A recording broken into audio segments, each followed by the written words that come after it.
በቃ ብዙ ኦዲየንሶች ስንጮህ የነበረው ይህ ውሳኔ እንዲሰጥ ነበረ። ትናንትና በአብርሽ ቤት የነበረውን ቪዲዮ ብዙዎቻችሁ ተመልክታችሁታል። አብርሽ ልጁን መጫወቻ አደረገው ለዩቲዩባቸው እያሉ ልጁ ተንገላታ በማለት ብዙዎቻችሁ ስለ ልጁ አዝናችሁ ኮመንት ጽፋችኋል። ከዚህ ጉዳይ ጋር ተያይዞ የሩታ እናት የሆኑት እንዲሁም ደግሞ የአብርሽ አባት የሆኑት ጋሽዬ ወይም የልጁ አያቶች ከባድ የሚባል አቋምና ውሳኔ እንደሰጡ ዝርዝር መረጃው ደርሶኛል። ይህ ነው የሚያስፈልገው። ሁሉንም ጉዳይ አሰማችኋለሁ። ምን አይነት ነገር ነው እናትና አባት እያደረጉ የሚገኘው?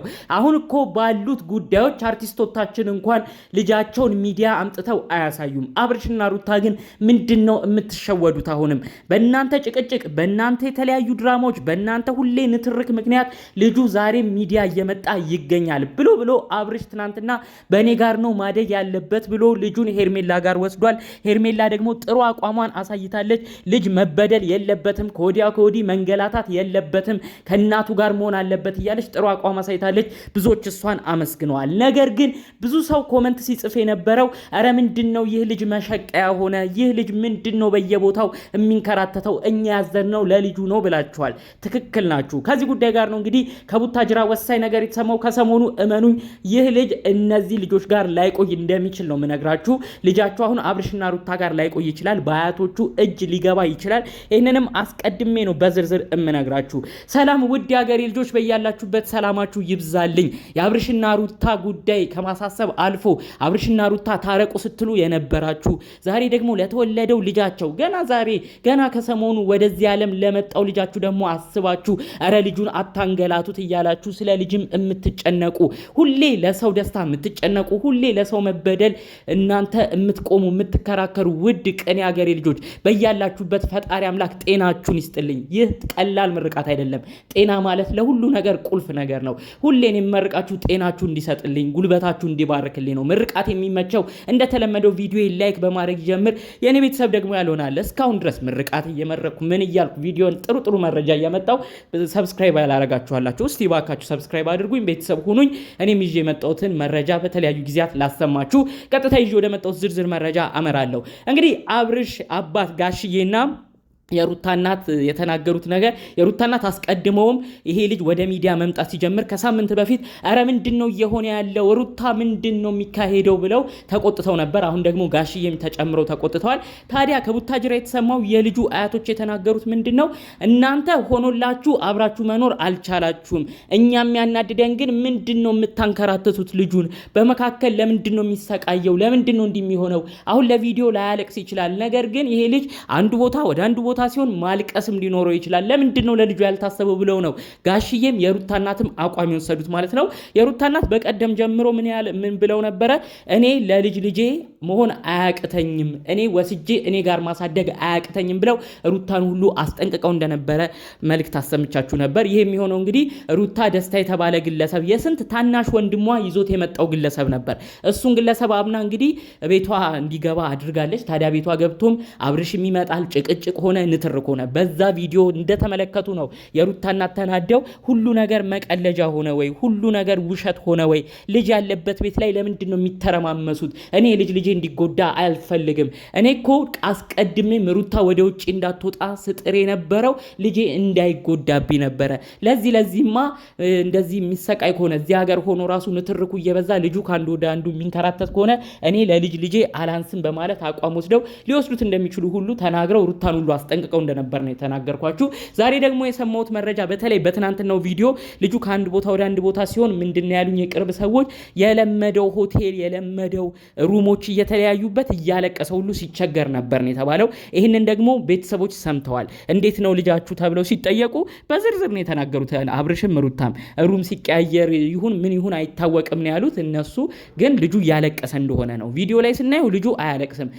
ካያችሁም አራስ ልጅ ቤት ሲቀየርበት የለመ የለመደው ክፍል ቀርቶ ወደ ሌላ ወደ አዲስ የማያውቀው ክፍል ሲሄድ የማልቀስ ባህሪ ያለውና በዚህ ጉዳይ ራሱ ልጁ በጣም እየተንገላታ ነው። ይሄንን ተመልክተው ነው ታዲያ ጋሽዬ አንተም ቢሆን አስጠቂ ነህ የኔ ልጅ፣ እኔ ለአንተ ቆሜ አልከራከርም፣ ለልጅህ መሆን አልቻልክም፣ እኔ አንድ ላይ እንድታሳድጉ ነው የምፈልገው። በፉክክር አንተ እዛ ታመጣለህ፣ እሷ ወደዛ ትወስዳለች፣ አንተ አታይም ትላለህ፣ እሷ አታይም ትላለች።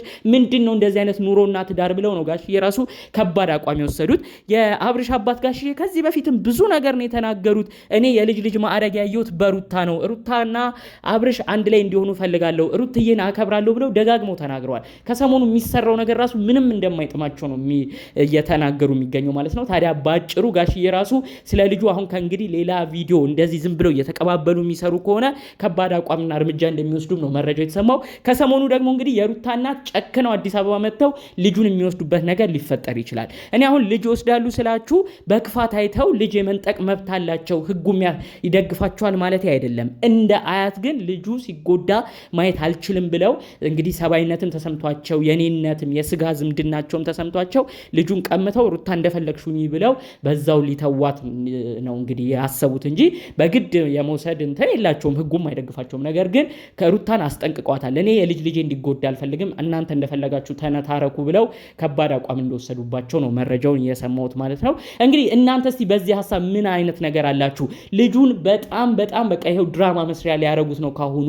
ለምንድን ነው የነሱ ጭቅጭቅ ውስጥ የሚገባው ብላችሁ በሳል ኮመንት ስትጽፉ የነበራችሁ ሰዎችን አይቻለሁ። እስቲ ልብ ብላችሁ ተመልከቱ። አርቲስቶቻችን በዚህ ጊዜ ሲወልዱ ልጅ ፊቱን ሸፈን አድርገው ነው በማቀፊያ በሆነ የሆነ ኮፍያ በደንብ አድርገው በቃ ፊቱ ምንም እንዲታይ አያረጉም። አርቲስቶች ራሱ አሁን ልጅ ሲወልዱ ታዋቂ ሰዎች ራሱ ልጅ ሲወልዱ ልጃቸውን አያሳዩም። መውለዳቸውን ለማሳየት እንደዚህ አቅፈው በጎን ዞር ብለው ነው የሚያሳዩት። ሌላ ሰዎች ራሱ እኔ አብርሽና ሩታ ለምንድን ነው የሚያሳዩት? ካሁን ጀምሮ ለምንድን ነው የሚያሳዩት? ይሄ ልጅ ነገ ሲያድግስ ምን አይነት ነገር ነው የሚከሰትበት በማለት ነው ብዙዎች የተናገሩት። እኔ ደግሞ አብርሽና ሩታ ማስጠንቀቅ የምፈልገው ይህ በእርግጥ የአራስነት ጊዜው ነው፣ መልኩ አይለይም ወደፊትም።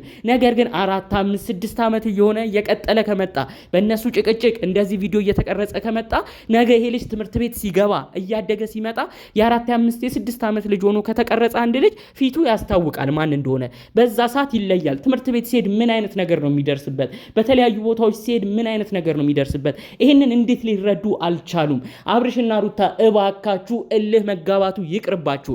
የፉክክር ቤት ሳይዘጋ ያድራል ነው የሀገሬ ተረቱ። እሷም ትፎካከራለች፣ አንተም ትፎካከራለህ። እኔ ሁለታችሁንም ነው ዛሬ መናገር የምፈልገው። ሁለታችሁም በተለያየ ሰዓት ስህተት እየሰራችሁ ትገኛላችሁ። አሁን ደግሞ ልጁ ላይ ከባድ ስህተቶች እየፈጸማችሁ ነው። እኔ ይህንን አሁንም ደጋግሜ ነው የምናገረው። ኦዲየንሶችም ያሉት ትክክል ነው። አያቶቻችሁም ዛሬ ተጨምረውላችኋል። በቀጣይ በሚኖራችሁ ቪዲዮ ይህን ችግራችሁን አስተካክላችሁ እማትመጡ ከሆነ እመኑኝ ዋጋ ትከፍላላችሁ። ይህንን የምትወዱት ልጃችሁንም የሩታ እናት ወስደው አለቅም እንደሚሉ አትጠራጠሩ። ሩታ አንቺ ወደ ውጭ እንዳትወጪ እኮ የተፈለገው ልጅሽ በእንክብካቤ በፍቅር ተመችቶት እንዲያድግ ነው። አለበለዚያማ አዲስ አበባ ሆነሽ በንትርክ አንዱን እየተቀማማ አንዱ ወደ አንዱ ጋር እየሄደ በቃ ይሄ ቃቃ በመሰለ መልኩ ልጁ የሚንገላታ ከሆነማ እናትሽ፣ ቤተሰቦችሽ፣ እህቶችሽ ራሱ አለመቆጣታቸው እንደውም እስካሁን ራሱ ዝም ማለታቸው ያስመሰግናቸዋል። ስለዚህ እነሱም ጥሩ ኃላፊነት ነው የተሰማቸው፣ ጥሩ ነው የተናገሩት ነው ብዬ የማስበው። እንግዲህ በቀጣይ ዝርዝር ጉዳዮችን ከዚህ ጉዳይ ጋር አያይዤ ከሰማሁት መረጃ ከቡታጅራም ከሚሰማው ነገር እንደው ልጁ የሚወሰድ ከሆነ ቪዲዮም ሳይቀረጹ ልጁ ተወስዶም ከሆነ የማሳውቃችሁ ነገር ይኖራል። በአጭሩ ግን ጋሽዬም የሩታ እናትም በሆነው ነገር በተከታታይ ደግሞ ሰሞኑን በሚለቀቀው ቪዲዮ የልጅ ልጃቸውን እያሉ በደንብ እየተከታተሏቸው እንደሆነ ቪዲዮ ሲለቁ በደንብ እያዩቸውም ጭምር እንደሆነ ነው በዝርዝር መረጃው እየደረሰኝ። ስለዚህ እመኑኝ ለልጁ የተጨነቃችሁ ውድ ሀገሬ ልጆች አዲስ ተስፋ የሚሰጥ ነገር ትመለከታላችሁ። ከሆነ አያቶቹ ጋር ካልሆነ ደግሞ ልጆቹ አብርሽም ሩታም ድንግጥ ብለው በእናትና በአባቶቻቸው ቁጣ ክው ብለው ልጁን ሰብስብ ብለው የሚያሳድጉበት ነገር እንደሚፈጠር ከወዲሁ እየነገርኳችሁ ነው፣ ካገኟቸው መረጃዎች አንጻር ማለት ነው። እንግዲህ በሌሎች ቪዲዮቻችን በሌሎች መረጃዎቻችን እስክንገናኝ ድረስ ለዛሬ ይዘን የመጣነው መረጃ ይህን ይመስል ነበር። ሰላሙን ሁሉ ተመኘሁላችሁ። ሰላም